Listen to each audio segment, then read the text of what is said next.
BYU has got a lot of talented position groups, but maybe one of the most talented that's maybe getting a little overlooked right now is the offensive tackle position for BYU. And let's talk about it for a minute here, because it's headlined by a potential first-round draft pick in Blake Freeland. Now, some of you are probably wondering, okay, Jake, Blake Freeland didn't play offensive line before coming to BYU. It is true. He was a guy who played some quarterback, some defensive end, some tight end, even some punter and kicker at one point during his high school days as just the 6'8" athlete at Harriman High School, just up the road from BYU in the south part of Salt Lake Valley. But the biggest thing about him, since coming to BYU, he has transformed his body. He now stands, according to the roster here, I've got my little depth chart from BYU's prospectus. They list him at 6'8", 310 pounds. I have run into Blake at least 3 times this offseason, having a chance to catch up with him and talk a little bit about what's going on. And he carries 310 pounds as if he weighs like 250 pounds. It's absolutely incredible the amount of weight he carries on that frame, and he's still got room to grow. That is the incredible part about this young man. The ceiling is the roof, to use that expression with him. There's really no telling what his ceiling could be as a football player, because he's only played offensive line. It's less than 4 years in his entire life that he's played offensive line. It wasn't until he showed up at BYU that he suited up with an offensive lineman's number, learned how to do pass sets, run blocking, all that stuff. But he's an absolute athletic marvel. And there's a reason why he is getting first-round hype already in this next NFL draft cycle. He is just a guy that is a prototype for a left tackle. As I said, stands 6'8", probably closer to 6'9", 310 pounds, long arms, the ability to play in space, which you have to do as a tackle. And he's a guy that's given up exactly 1 sack in the last 2 years, if I'm not mistaken, at BYU. He is an absolute freak in the best possible way, and he is going to hold down the blindside for BYU. I know on their depth chart here, they actually have him listed as a co-starter at left tackle alongside Kingsley Suamataia as well as Campbell Barrington. No offense to Kingsley and or Campbell. I think this is a one-horse race at left tackle. If Blake Freeland is not BYU's day one starter at left tackle against South Florida, I would be absolutely floored. He is head and shoulders, I feel like, above the other guys on this roster. And that's not to say anything of the talent of a Kingsley Suamataia, who is a former 5-star prospect, and a Campbell Barrington, who is a freshman All-American. They're both incredibly talented individuals in their own right, but I just don't see any way that you're going to unseat Blake Freeland. And if you do unseat Blake Freeland, you've done something absolutely incredible during training camp. So I feel like the left tackle spot is in very good hands. Should a guy like Blake Freeland falter at all and have anything pop up, yeah, I think a guy like Kingsley and or Campbell Barrington probably slot in nicely at that spot. The funny thing about this is you have Campbell Barrington listed as a co-starter at right guard for BYU, in addition to being listed as that co-starter at left tackle, while Kingsley Suamataia is listed as a co-starter at right tackle in his own right. Now, flipping over to the other side at right tackle for BYU, Harris LaChance is listed atop the depth chart at 6'8", 315 pounds as a redshirt junior. Harris has been around BYU for quite some time. Funny enough, him and Freeland are both former Harriman Mustangs. LaChance served a mission, so they were offset by a little bit due to him serving a mission for 2 years. But the biggest thing is both of them are absolutely just titanic, huge human beings on the edges of BYU's offensive line. Think about this. You have 2 guys, they list them at 6'8". I'd be surprised if both of them aren't pushing 6'9", speaking of Freeland and Harris LaChance. And those are your bookend tackles for BYU.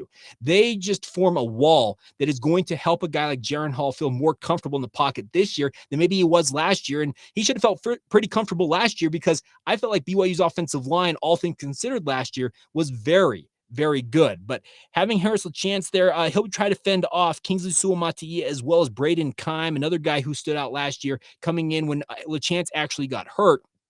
He stands 6'8". He's actually more closer to 6'9", 6'10". Speaking of Keim, 300 pounds as a redshirt sophomore. There are some just skyscrapers of offensive tackles for BYU on this roster. And that's the good news for BYU. It's similar. We already talked about the offensive guards earlier this week. The good news is the glut of talent at the offensive line positions for BYU is going to allow Daryl Funk, the offensive line coach, and Aaron Roderick the ability to juggle guys around on this offensive line. Could you see a guy one day in training camp working at center and the next day potentially working out at left tackle or right tackle? Absolutely. They're going to mix and match, make sure they have the best combination of 5 guys that'll be their starting unit. And I truly believe that this offensive line is 10 deep. So there's probably a second 5 that is going to be in the mix. They'll probably be rotating for BYU. I know a lot of teams are reticent to go out and rotate heavily along their offensive line. They like the continuity of having those 5 guys kind of working in concert and working as a unit. I get that, but the benefit to having all the talent BYU does have along this offensive line is going to give them an opportunity to rotate should they need it. And if injuries do pop up, last year we saw Harris LaChance go down early in the season. Campbell Barrington stepped in, ended up being a freshman All-American. He got dinged up at one point, and then all of a sudden the third-string tackle, Brayden Keim comes in, and I thought he did just fine, and he's a third-string tackle.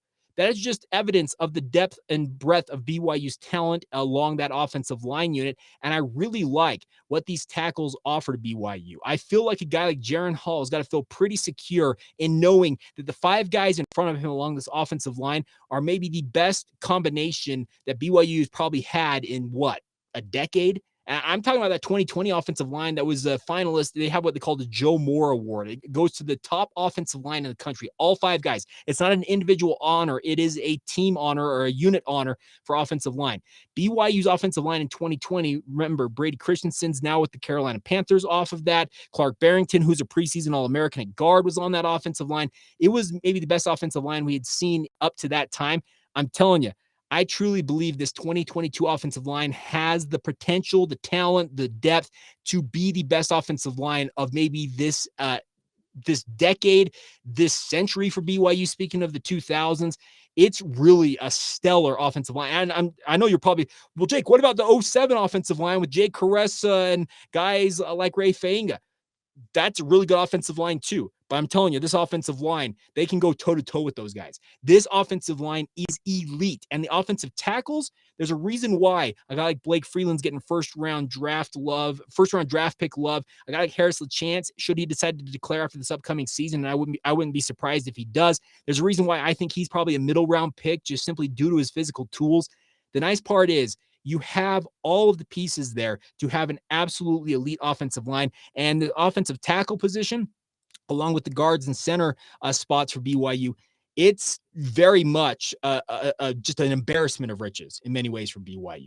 Does that mean that BYU is going to come in and be a smash mouth, run it down your throat team all season long? No, not necessarily. But the good news is, if you're a guy like Christopher Brooks is the transfer running back coming into BYU, you know that you've got an offensive line that led Tyler Algier a year ago to a 1,600-yard season, and you bring pretty much all those guys back outside of James Empey, who was injured part of the year, and that allowed Connor Pay to step in at center. You got to expect, hey, these guys are going to open up even bigger holes potentially this year. That is the exciting part for this. The biggest thing I want to see from both Blake Freeland and Harris LaChance, if those are your 2 starting offensive tackles for BYU, is I want to just continue to see them play with an edge and a little bit of nastiness. Those 2 play a little more passively than I feel like a Joe Tukuafu, a Clark Barrington, or a Connor Pay.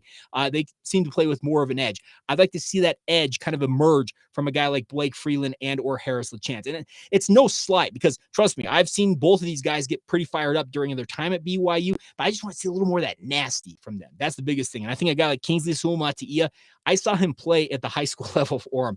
The nasty is a natural thing to that young man. At 6'6", 330 pounds, if he doesn't carve out a starting spot for himself at tackle this season, I would figure he probably is going to be slated if he does end up starting at right tackle. But you kick him inside to guard, and I think he's going to absolutely kick someone's rear end on the interior before moving back out to offensive tackle at some point when the deck is cleared a little bit for him. I absolutely love this offensive line. I love these offensive tackles. Like I said, Blake Freeland is just, he's everything you could have cooked up in a creative player mode on Madden or NCAA football. You want to create an offensive tackle? Yeah. You're going to make him 6'8", 6'9". You're going to make him 300 pounds. You're going to have him have 36-inch arms. And he's just going to be an absolute athletic marvel with the ability to move his feet, run with anybody, it feels like, that's coming across the edge at defensive end or outside linebacker, and just swallow them up.